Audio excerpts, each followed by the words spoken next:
So when was the last time you felt romantic wholesomeness? Because reading Mobukos Love gave me those feelings. 私好きです。ずっと好きでした。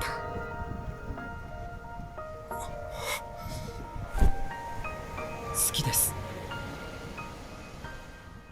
So the story begins with our shy, low self-esteem but kind and caring college student Tanaka Nobuko falling in love with our Prince Charming Irie, who is an awkward, quiet, but sincere and attentive guy. With the title being self-explanatory and the simple premise of the narrative, you can already expect where the story will go from that point. It is basically a normal rom-com that you can imagine happening in real life, but the development of the romancing happens really quick. I didn't have to read 1 billion chapters of teasing, fillers, and a bunch of misunderstandings. It introduces our main leads and other supporting characters and establishes the relationship and connections between each characters. And that all happens in 1 and 2 chapters. Few more characters get introduced later on, but it doesn't really intrude at all in the later chapters. And I'm blabbering a lot about the characters because the characters in this story are the patty to the burger. Because like patties are juicy and yummy, so the scrumptious part about this manga are the characters, so yeah. The development and interaction between Nobuko and Irie is one of the sweetest interactions ever. You follow through chapter 1 as it insinuates Nobuko's unrealized feelings for Irie-kun, but as you go through page by page, it slowly builds up all of the small little things that just made Nobuko fall for Irie-kun, like complimenting her, assisting her, walking her home, and speaking out for her when she couldn't.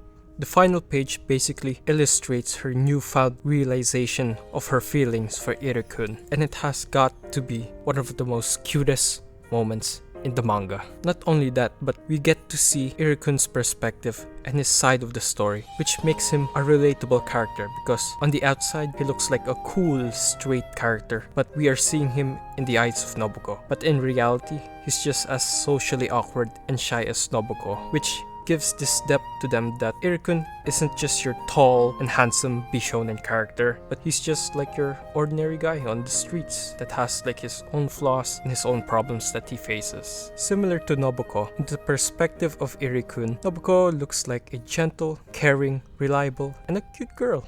But she has this lack of confidence that makes her question herself and the actions she's doing, which leads to overcomplicating things for herself and making things seem like they are a big problem, but they just aren't. And you know who's also an overthinker?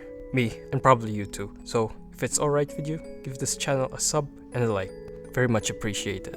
Finally, you get to see them grow closer and curious of each other's presence, that by the time they confess their love to one another, all the preparation builds up to that point. Knowing our main characters' personalities, chemistries, confession just hits the right spot. Like, literally, I was just reading this in like the bus, and I legit wanted to scream so hard in the bus because I was just so happy about these two. But alas, you can't just do that in public, bro. So I internally screamed in the bus. So getting into the art of the manga, I personally like it. Like, the art complements the simple narrative and the simple world that the characters are in. The cute covers that the manga has in the first volume starts off with her in the background and the blurry Irie-kun, while later in the volumes you get to see them getting closer and closer, enhancing that with the water style color, which gives this soft and comfy feel when you look at the two main characters. And when I reached the latest chapter, my thoughts were like, bruh, the main character wasn't a freaking mob, bruh. She's literally just a normal girl. And holy, slick back hair Irie-kun is hot like god damn. So yeah, if you stuck long enough in this part of the video, thank you so much for supporting this small YouTuber and giving your time in watching this video. So if you're not fully hooked about this manga, then maybe this manga about a poison assassin trying to find love and saving his sister might interest you.